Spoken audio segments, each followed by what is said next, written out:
So I'm at work. My boss says I get saved. So I worked 13 years as just one of the guys.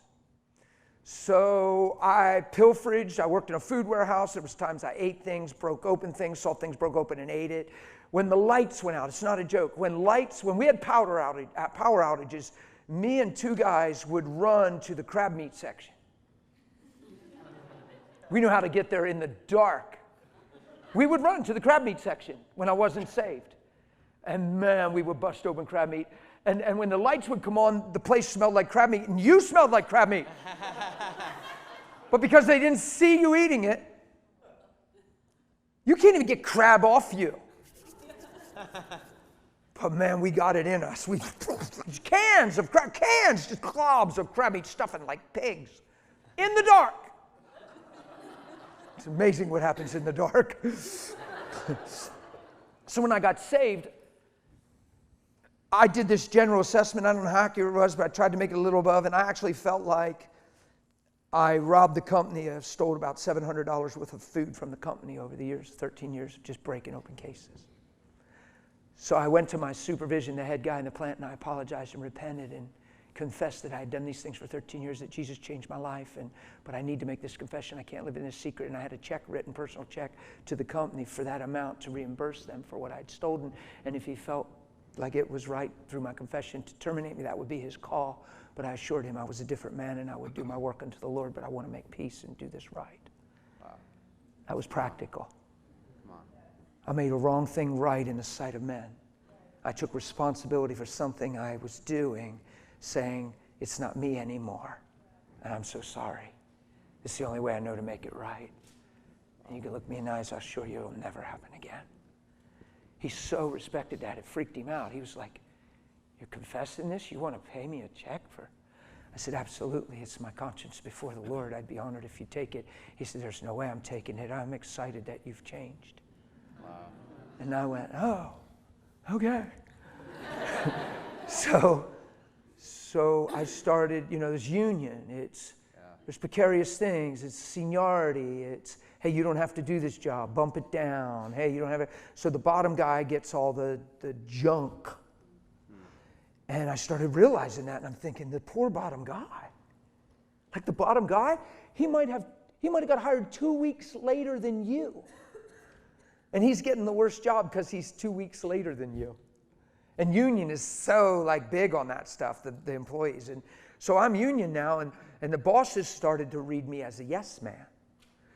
And they would be like, well, Dan will just do anything we say. He's a yes man. He's a pushover now. We'll just give him all the garbage. It's easy. Nobody will fight us. Nobody will have to yell at us. We'll just give him all the junk.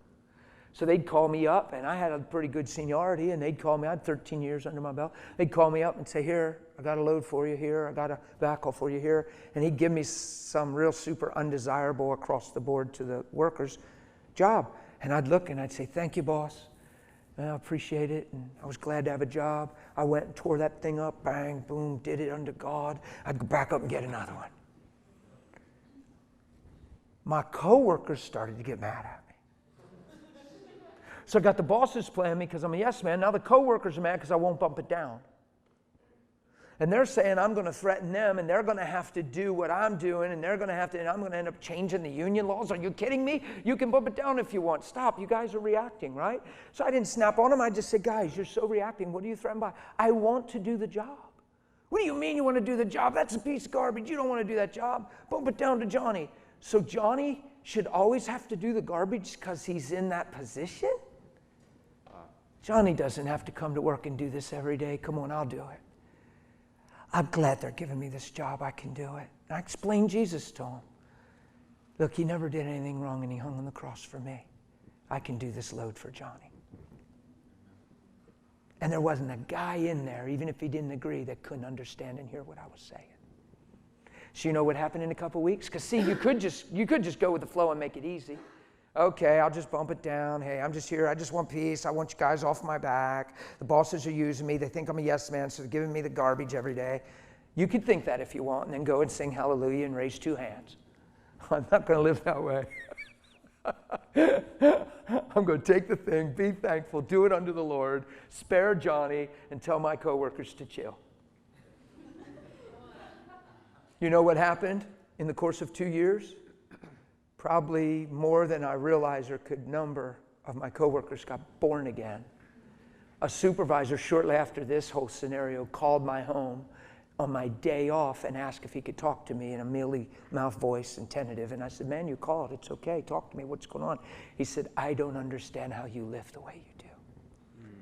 And I said, what do you mean? He said, well, it's just the way you live. He said, if I was in your shoes, I'd be frustrated. I'd be mad. I can tell the bosses are using you. They think you're a yes man. And then your coworkers are mad at you for doing what they ask. And you're in the middle and you never change. And he's frustrated on the phone.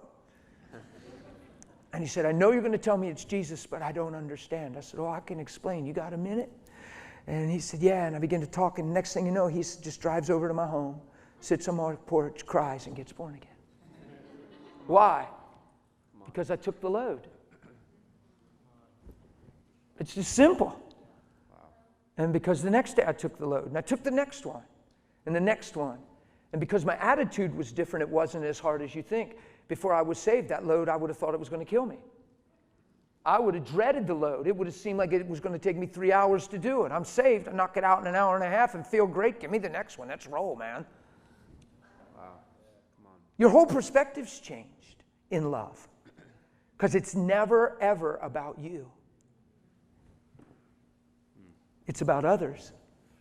And most of all, His great name. And man, I wish we'd honor that more than anything. When you're a Christian, you're saying, I represent Christ. That isn't your theology. It's your life. Your theology, that's a head nod, a head shake. Theology means nothing to people. If they can't see what you say in your life, they'll never want what you say.